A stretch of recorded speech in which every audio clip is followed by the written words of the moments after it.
The hospital room felt eerily quiet, the soft beeps of the monitors punctuating the silence like a ticking clock. I cradled my newborn twins, their tiny faces scrunched in peaceful sleep, oblivious to the turmoil that was about to unfold. A gentle knock at the door startled me, and a nurse entered, a somber expression etched on her face. "Mrs. Archer, this letter arrived for you," she said, her voice laced with poorly concealed pity. I took the envelope, my hands trembling slightly. As soon as the nurse left, I tore it open, my heart pounding in my chest. The words seemed to blur before my eyes, but one phrase stood out in stark relief. "I want a divorce." My world shattered in that moment. Calvin, the man I had loved and trusted, the one I thought would stand by my side through thick and thin, had betrayed me in the cruelest way imaginable. The letter went on to reveal his affair, his decision to abandon me and our children for another woman. Tears streamed down my cheeks, and I clutched my babies closer, as if they were the only anchors keeping me from drifting away into a sea of despair. How could he do this to us? After years of struggling with infertility, these precious little ones were supposed to be the culmination of our dreams, the embodiment of our love. But Calvin's absence spoke volumes.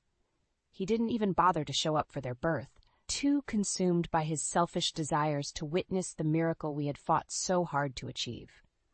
The man I thought I knew had become a stranger, and the life I had envisioned for us was nothing but a cruel illusion.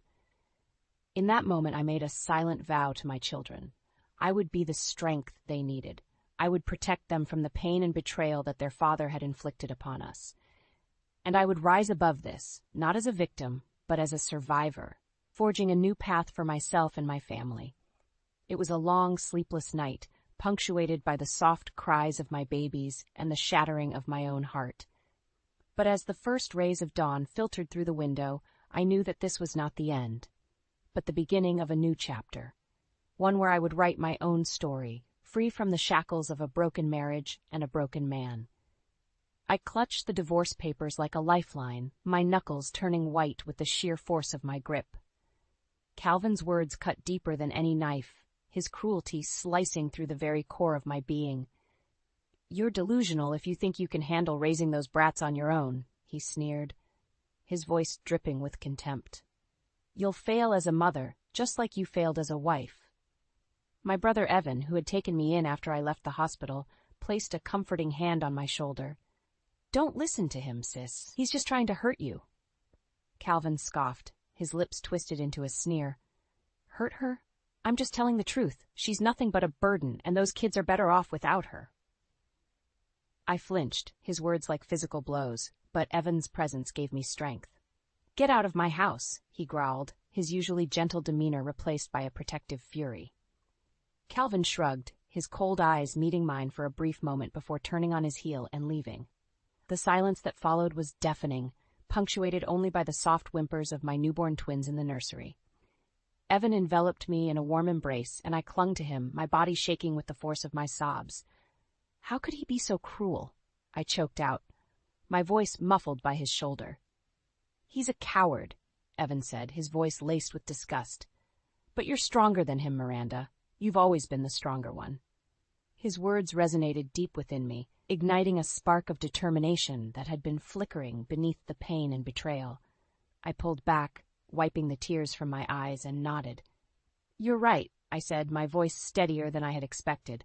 "I can't let him break me, not when I have these two precious lives depending on me." Evan smiled, his eyes shining with pride.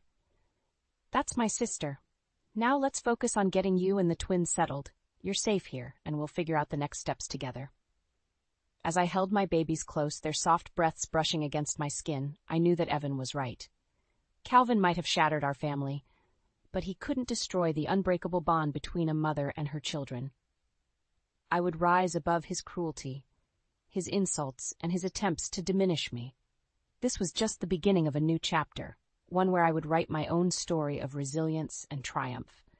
The soft coos of my twins filled the air as I rocked them gently, their tiny fingers curled around mine. It had been a few months since I had taken refuge at Evan's place, and the wounds of Calvin's betrayal were slowly starting to heal. A knock at the door interrupted my reverie, and Evan poked his head in. "Hey, you've got a visitor. It's Derek. My heart skipped a beat at the mention of my old college friend. Derek had been a constant source of support during those tumultuous times, his unwavering friendship a lifeline in the midst of the storm. "Send him in," I called out, unable to suppress the smile that crept across my face. Derek stepped into the nursery, his warm grin instantly brightening the room. "There's my favorite little family," he said, his eyes twinkling with affection. "Derek, it's so good to see you," I said, rising to embrace him with one arm, the other cradling my precious bundle. He returned the hug with gentle care, mindful of the fragile lives nestled against me. "You're looking well," he murmured, pulling back to study my face. "Motherhood suits you." I felt a flush of pride at his words, a stark contrast to the constant barrage of insults and put-downs from Calvin. Derek had a way of making me feel valued, seen, and understood in a way that my ex-husband never could. "Thanks for being here," I said softly, my voice thick with emotion. "I don't know what I would have done without you and Evan." Derek waved a dismissive hand. "Don't mention it. That's what friends are for." His expression grew serious, and he lowered his voice. "Have you given any thought to the legal proceedings?" I nodded, my grip on my children tightening instinctively. "I want to fight for full custody. Calvin doesn't deserve to be a part of their lives, not after the way he treated us." Derek's jaw clenched, his eyes hardening. "That bastard doesn't deserve anything," he spat, his usual composure slipping for a moment. "But don't worry, Miranda, I'll make sure he pays for what he's done." A surge of gratitude washed over me, and I reached out to squeeze his hand. "Thank you, Derek, for everything." His features softened, and he returned the gentle pressure. "You don't have to thank me. Just focus on being the amazing mother I know you are, and leave the rest to me."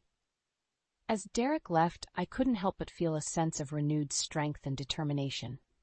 With him by my side, I knew that I had a fighting chance at building the life my children deserved, a life free from the toxicity and pain that Calvin had brought into our world. The road ahead might be long and arduous, but for the first time in a long while, I felt hope blossoming in my heart.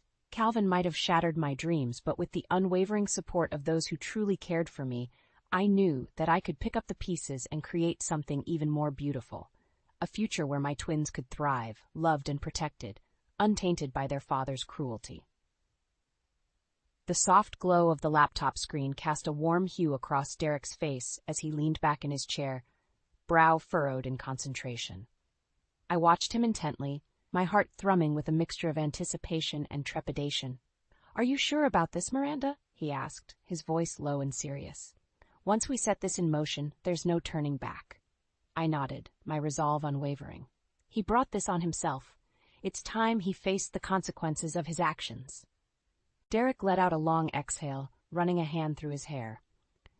"All right, I've gathered enough evidence to bury him, but we need to be smart about how we play this." Leaning forward, he began to outline his plan, his words precise and calculated. "We'll start by issuing a formal demand for a fair settlement, custody, child support, and a substantial alimony. If he refuses, we'll have no choice but to go public with the information we have on his shady business dealings." My stomach twisted at the mention of Calvin's professional misdeeds. The man I had once loved and trusted had been living a double life, engaging in fraud and deceit that threatened to unravel his entire career. "Do you really think he'll cave?" I asked, my voice laced with doubt. Calvin's always been so arrogant, so sure of himself. Derek's eyes hardened, his jaw set in a firm line. "He'll have no choice. Not when the evidence is this damning. We've got him cornered, Miranda. It's time to make him pay for what he's done." A surge of determination coursed through me, fueled by the memory of Calvin's cruelty and the pain he had inflicted upon me and my children. I had spent too long cowering in his shadow, allowing his manipulation and abuse to dictate the course of my life. No more. "Let's do it," I said, my voice steady and resolute. "I'm ready to take back control." Derek's lips curved into a grim smile, and he nodded. "Then let's make that bastard squirm." Over the next few weeks, we meticulously prepared our case, gathering every shred of evidence and fortifying our legal strategy. Derek was a force to be reckoned with, his razor-sharp intellect and unwavering determination a formidable combination. As the day of the mediation approached, I could feel the tension building, like a coiled spring waiting to be released. Calvin had no idea what was coming, and I couldn't help but savor the thought of wiping that smug grin off his face. When the moment finally arrived, I steeled myself, drawing strength from the knowledge that I was no longer fighting alone. Derek was by my side, a steadfast ally in the battle against my former tormentor. As Calvin strutted into the room, his arrogance practically radiating from his pores, I felt a surge of power course through my veins. This was it, the moment I had been waiting for. The game was on, and this time I held all the cards. The tension in the room was palpable as Calvin swaggered in, his cocky demeanor a stark contrast to the grim expressions on our faces. Derek took the lead, his voice calm and measured as he laid out the terms of our proposal. "We're prepared to offer a fair settlement," he said, sliding a stack of papers across the table. "Full custody of the children for Miranda, along with child support and substantial alimony payments." Calvin's eyes narrowed, his lip curling in disdain. "Are you kidding me? You expect me to agree to those outrageous demands?" I could feel my blood boiling, but before I could speak, Derek raised a hand, silencing me. "It's a generous offer, given the circumstances," he said, his voice taking on a razor-sharp edge. Calvin scoffed, leaning back in his chair with a smug grin. "And what circumstances would those be? You have no leverage here." Derek's expression hardened, and he reached into his briefcase, retrieving a thick file. "I wouldn't be so sure about that." With a flick of his wrist, he scattered the contents of the file across the table, revealing a damning trail of evidence, financial records, email correspondence, and detailed accounts of Calvin's fraudulent activities within his company. The color drained from Calvin's face as he rifled through the documents, his bravado evaporating like mist in the morning sun. Where did you get this?" "That's not important," Derek said, his voice laced with steel. "What matters is that we have more than enough evidence to bury you, professionally and personally." Calvin's eyes darted between us, his mask of arrogance crumbling as the realization of his predicament sank in. "What do you want?" he growled, his hands clenched into tight fists. "Exactly what we asked for," I spoke up, my voice steady and unwavering. "The settlement, no contest on custody, and your silence. Agree to our terms, and this information stays buried." Calvin's jaw tightened, his eyes burning with barely contained rage. For a long moment, the room was deathly silent, the weight of our ultimatum hanging heavy in the air. Finally, he let out a sharp exhale, his shoulders slumping in defeat. "Fine, you win." A surge of triumph coursed through me, but I refused to let it show on my face. Calvin had brought this upon himself, and for the first time, he was the one left powerless, stripped of his arrogance and control. As he scrawled his signature on the settlement papers, his hand trembling with barely contained fury, I felt a weight lift from my shoulders. The nightmare was finally over, and I had emerged victorious, not just for myself, but for my children. Derek and I exchanged a glance, a silent acknowledgement of our shared triumph passing between us. We had played the game, and we had won, leaving Calvin to face the consequences of his own actions. As we gathered our belongings and prepared to leave, Calvin fixed me with a venomous glare. "This isn't over," he hissed, his voice dripping with venom. I met his gaze unflinchingly, a newfound strength burning within me. "Yes, it is," I said, my voice unwavering. "You lost the moment you decided to betray us." With those words, I turned and walked away, leaving Calvin to stew in the wreckage of his own making. The battle had been hard fought, but in the end, justice had prevailed, and I had reclaimed the power he had tried so desperately to strip away. The future was uncertain, but for once, I didn't fear it. With my children by my side and the unwavering support of those who truly cared for me, I knew that I could weather any storm that came my way. Calvin had made the mistake of underestimating me, and now he would pay the price. The sound of shattering glass echoed through the silent kitchen as Calvin hurled his tumbler against the wall, the amber liquid splattering across the pristine tiles. His face was contorted with rage, his knuckles white from the force of his clenched fists. "That bitch," he snarled, pacing like a caged animal. "How dare she try to ruin me?" His mistress, Samantha, watched him with a mixture of fear and disgust, her arms crossed defensively over her chest. "Maybe you should have thought about before you decided to screw her over," she spat, her voice dripping with contempt. Calvin whirled on her, his eyes wild with fury. "Shut your mouth," he growled, taking a menacing step forward. "This is all her fault. She's the one who pushed me into this." Samantha recoiled, her lips pressed into a thin line. "Don't you dare try to blame her for your own mistakes," she said, her voice trembling slightly. "You made your bed, Calvin. Now you have to lie in it." Calvin's laughter was bitter and mirthless. "Oh, I'll make her pay all right. She thinks she's won, but I'm just getting started." As he stormed out of the room, slamming the door behind him with enough force to rattle the windows, Samantha sank onto the couch, burying her face in her hands. The illusion of their perfect life together was rapidly unraveling, and she couldn't help but wonder if she had made a grave mistake. Meanwhile, I sat across from Derek, my hands wrapped around a steaming mug of coffee as I recounted the events of the mediation. He listened intently, his brow furrowed in concentration. "I can't believe he had the audacity to threaten you," he said, shaking his head in disgust. "The man has no shame." I shrugged, trying to mask the residual fear that still lingered in the depths of my heart. "It's just empty bravado," I said, forcing a smile. "He's all bark and no bite." Derek's expression darkened. "I wouldn't be so sure," he murmured, his voice laced with concern. "Calvin's a desperate man, and desperate men are capable of dangerous things." A chill ran down my spine at his, but I pushed the uneasy feeling aside. "Even if he tries something, we'll be ready," I said, my voice resolute. "We have the upper hand now." Derek nodded, but the worry lines etched across his forehead didn't fade. "Just promise me you'll be careful," he said, reaching across the table to take my hand in his.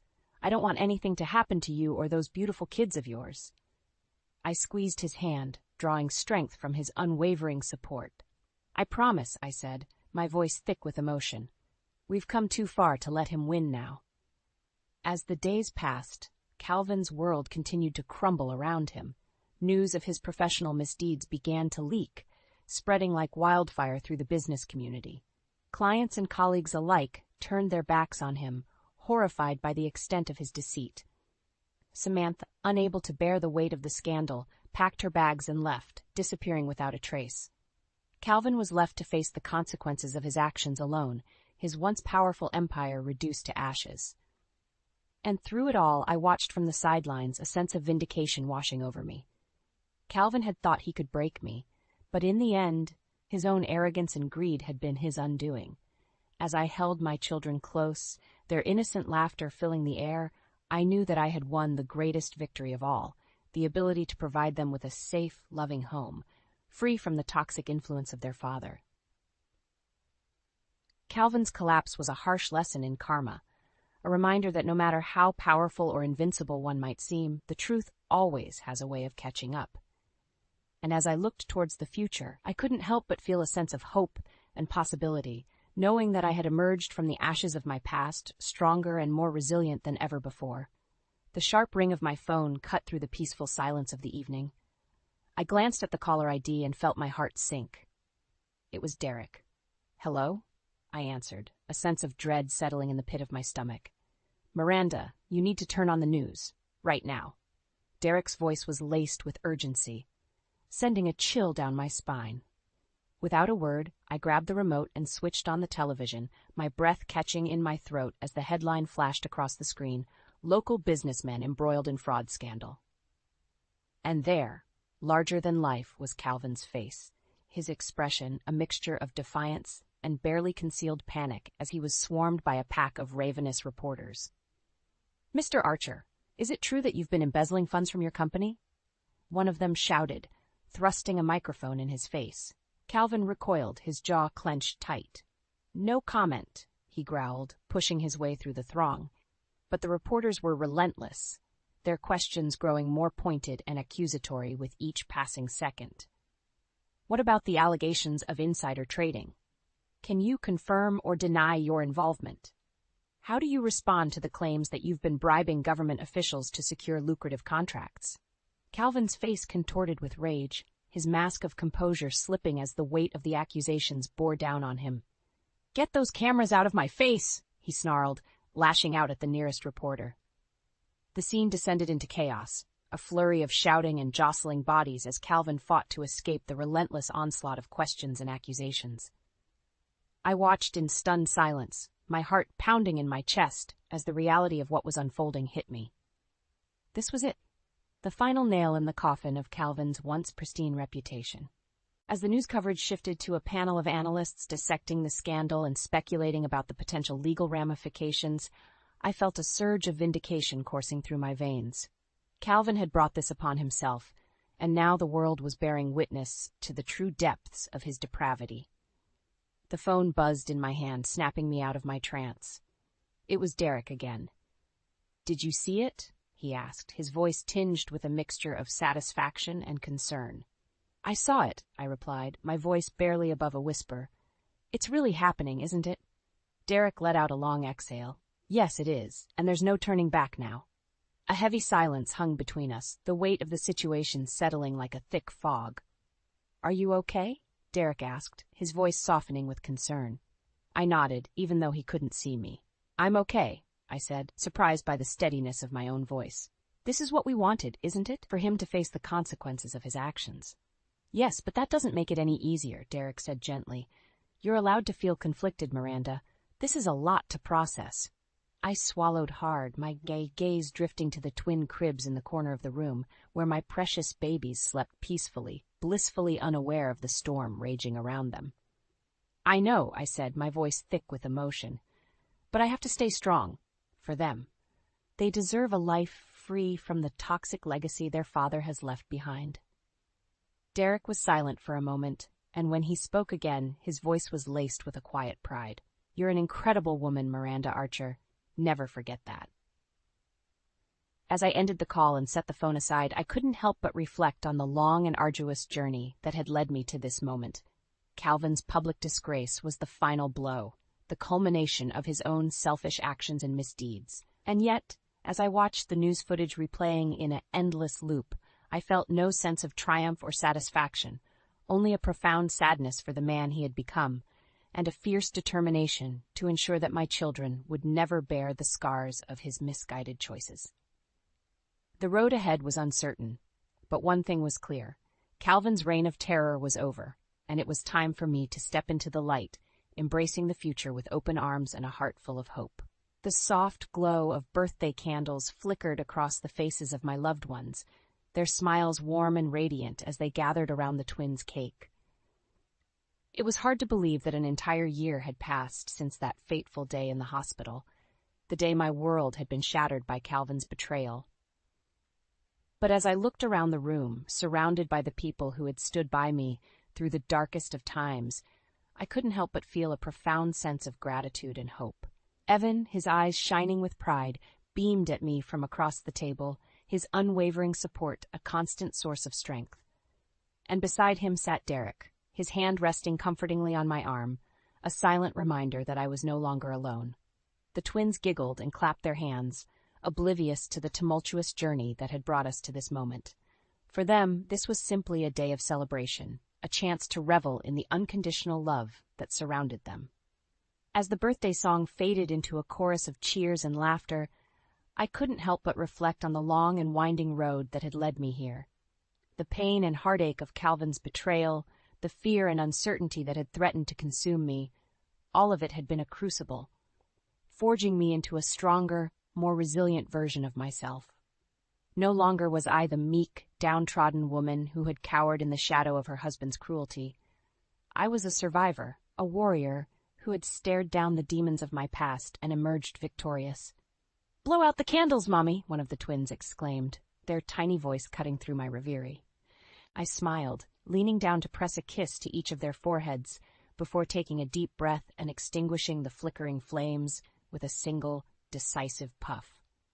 A chorus of cheers erupted around the table, and I felt a warmth bloom in my chest that had nothing to do with the candles. This was my life now, a life filled with love, laughter, and the promise of endless possibilities. As the party wound down and our guests began to trickle out, Derek lingered behind, his gaze soft and affectionate as he watched me tidy up. "You've come so far, Miranda," he said, his voice laced with pride. "I can't even begin to tell you how amazed I am by your strength." I paused, turning to face him with a grateful smile. "I couldn't have done it without you," I said, my voice thick with emotion. You were the one who helped me find my way back when I thought I was lost forever." Derek shook his head, his eyes shining with a quiet intensity. "You found your own way," he said, taking a step closer. "I was just lucky enough to walk beside you." Our gazes locked, and in that moment the air seemed to crackle with a charged energy, a silent acknowledgement of the bond that had been forged between us through fire and adversity. Before I could second-guess myself, I closed the distance between us, my lips finding his in a tentative, exploratory kiss. Derek froze for a heartbeat before melting into the embrace, his arms wrapping around me with a tenderness that threatened to undo me. When we finally broke apart, breathless and flushed, I couldn't help but let out a tremulous laugh. "I never thought I'd find happiness again," I confessed, my voice barely above a whisper. Derek cupped my face in his calloused hands, his eyes shining with a fierce determination. "You deserve all the happiness in the world, Miranda, and I'll spend every day making sure you get it." As he pulled me into another searing kiss, I knew that this was just the beginning of a new chapter, one filled with love, laughter, and the promise of a future untainted by the ghosts of my past. Calvin's shadow no longer loomed over me, for I had stepped into the light, embracing the strength and resilience that had been forged in the fires of adversity. The road ahead was uncertain, but for the first time in a long time, I didn't fear the unknown. With my children by my side and the love of a good man to guide me, I knew that I could conquer any obstacle that dared to cross my path. This was my life, my story, and I was the author of my own destiny.